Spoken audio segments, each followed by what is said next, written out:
Bible में मूर्ति पूजा का निषेध एक महत्वपूर्ण विषय है जो पुराने और नए दोनों नियमों में स्पष्ट रूप से सामने आता है। लगभग 2000 शब्दों में इस विषय पर एक विस्तृत लेख प्रस्तुत है।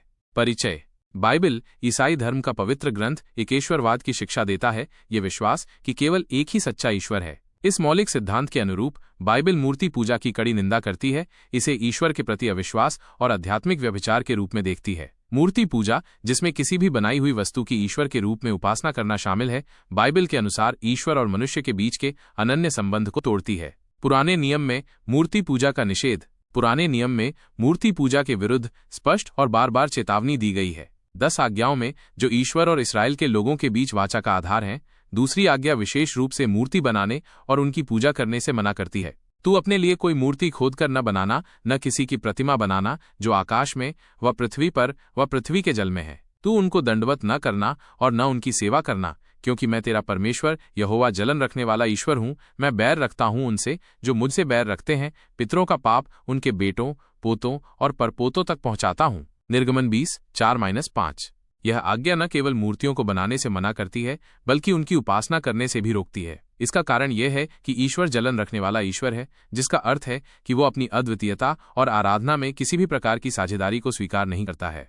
पुराने नियम के इतिहास में मूर्ति पूजा के कई उदाहरण मिलते हैं जिनके नकारात्मक परिणाम सामने आए। इसराइलियों ने मिस्र से निकलने के तुरंत बाद सोने का बछड़ा बनाया और उसकी पूजा की। निर्गमन 32। इसके कारण ईश्वर का क्रोध भड़का और उन्हें गंभीर दंड भुगतना पड़ा। कनान देश में प्रवेश करने के बाद इसराइलियों को आसपास की मूर्ति पूजक जातियों के देवताओं की ओर आकर्षित होने का खतरा लगातार बना रहा। बाल और अश्तारोत जैसे कनानी देवताओं की पूजा विशेष रूप से प्रचलित थी और अक्सर इसमें कामुक अनुष्ठान शामिल होते थे जिन्हें बाइबल घृणित मानती है। भविष्यद्वक्ताओं ने लगातार मूर्ति पूजा की निंदा की और लोगों को सच्चे ईश्वर की ओर लौटने के लिए प्रेरित किया। यशायाह ने मूर्तियों की मूर्खता और शक्तिहीनता का उपहास किया। यशायाह 44:9-20। यिर्मयाह ने मूर्ति पूजा को लज्जाजनक वस्तु कहा। होशेया ने इसराइल की मूर्ति पूजा को आध्यात्मिक व्यभिचार के रूप में चित्रित किया, क्योंकि ये ईश्वर के साथ उनके वाचा के रिश्ते के प्रति बेवफाई थी। होशेया 2:5।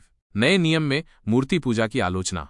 नए नियम में भी मूर्ति पूजा की अस्वीकृति जारी रहती है। यीशु मसीह ने स्वयं पहले आज्ञा की पुष्टि की। तू अपने परमेश्वर प्रभु से अपने सारे मन और अपने सारे प्राण और अपने सारे बुद्धि से प्रेम रख।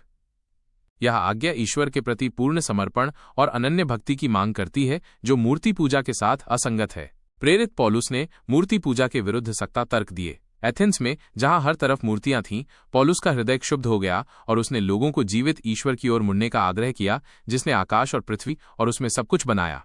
उसने कुरिन्थियों को लिखा कि मूर्ति कुछ भी नहीं है और मूर्ति पूजक बलिदान पिशाचों को चढ़ाए जाते हैं। 1 कुरिन्थियों 8:4, 10:19-20। प्रेरित यूहन्ना ने अपनी पहली पत्री के अंत में स्पष्ट चेतावनी दी, हे बालकों, अपने आप को मूर्तियों से बचाए रखो। यह सरल लेकिन शक्तिशाली आह्वान नए नियम के विश्वासियों के लिए मूर्ति पूजा के खतरे के प्रति सतर्क रहने के महत्व को दर्शाता है। मूर्ति पूजा के कारण और परिणाम।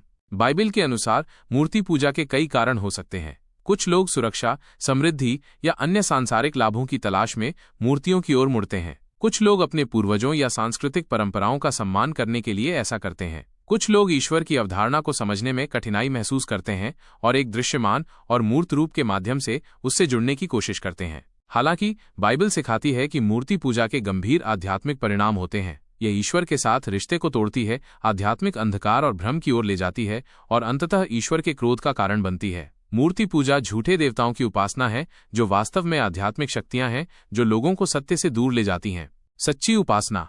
मूर्ति पूजा के विपरीत बाइबल सच्चे ईश्वर की उपासना पर जोर देती है। सच्ची उपासना आत्मा और सच्चाई में होनी चाहिए।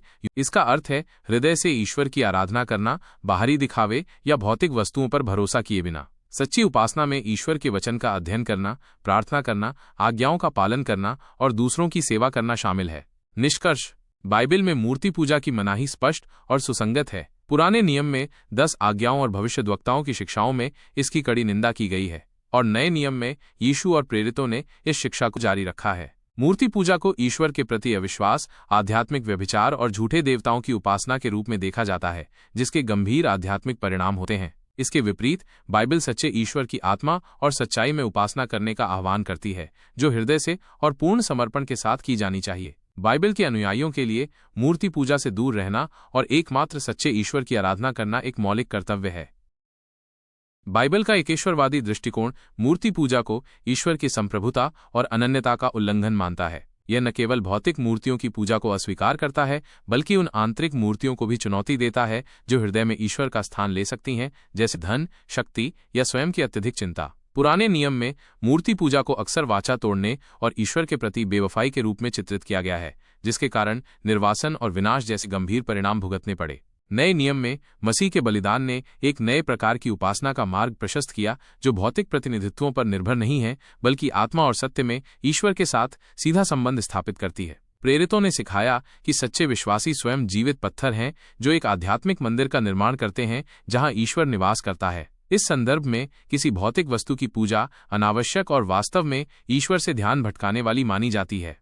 बाइबल ये भी तर्क देती है कि मूर्तियां शक्तिहीन और निर्जीव हैं, मानव हाथों की रचना है, जो न तो सुन सकती हैं, न देख सकती हैं और न ही सहायता कर सकती हैं। सच्चे ईश्वर इसके विपरीत सर्वशक्तिमान, सर्वज्ञ और सर्वव्यापी हैं। मूर्ति पूजा में विश्वास रखना एक भ्रम है जो लोगों को वास्तविक आध्यात्मिक सत्य और मुक्ति से दूर ले जाता है। इसलिए बाइबल का आह्वान है कि लोग अपनी निष्ठा और आराधना केवल सृष्टिकर्ता को समर्पित करें, न कि सृजन की किसी भी वस्तु को।